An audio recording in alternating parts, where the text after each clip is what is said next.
ആദ്യത്തെ കുറ്റകൃത്യത്തിൽ നേരിട്ട് ഏർപ്പെട്ട പ്രതികൾ കുറ്റം ചെയ്തു എന്ന് തെളിഞ്ഞിരിക്കുന്നു. ഗൂഢാലോചന എപ്പോഴും ഒരു വെല്ലുവിളിയാണ്. പ്രോസിക്യൂഷൻ അത് തെളിയിച്ചില്ല എന്നാണിപ്പോൾ വാർത്തയിൽ കണ്ടത്. തീർച്ചയായിട്ടും ഇത് അന്തിമ വിധിയല്ല. മേൽക്കോടതികൾ ഉണ്ട്. എന്താണ് സംഭവിക്കുന്നത് എന്ന് നമുക്ക് നോക്കാം.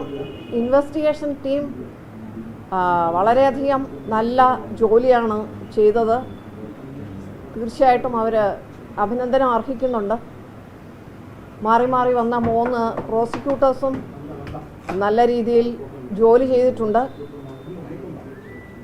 ഈ ഒരു കേസിലൂടെ കേരളത്തിലെ സിനിമാ മേഖല ഇതിലൊക്കെ ഒരുപാട് പോസിറ്റീവായ മാറ്റങ്ങൾ വന്നു എന്നാണ് ഞാൻ വിശ്വസിക്കുന്നത്.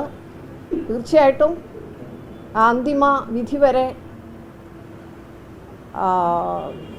വിക്ടിമിനൊപ്പം ഇൻവെസ്റ്റിഗേഷൻ ടീമും പ്രോസിക്യൂഷനും ഉണ്ടാവും. മുന്നോട്ട് പോവുക തന്നെ ചെയ്യും. ഒരുപാട് വെല്ലുവിളികൾ ഈ ട്രയലിൽ നേരിട്ടിട്ടുണ്ട്. അത് എല്ലാവർക്കും അറിയാവുന്ന കാര്യങ്ങളാണ്.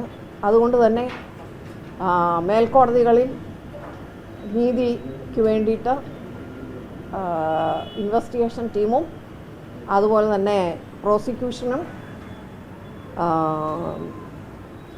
പോരാടുമെന്ന് കരുതുന്നു. ഇത്രയും മാത്രമാണ് പറയാനുള്ളത്.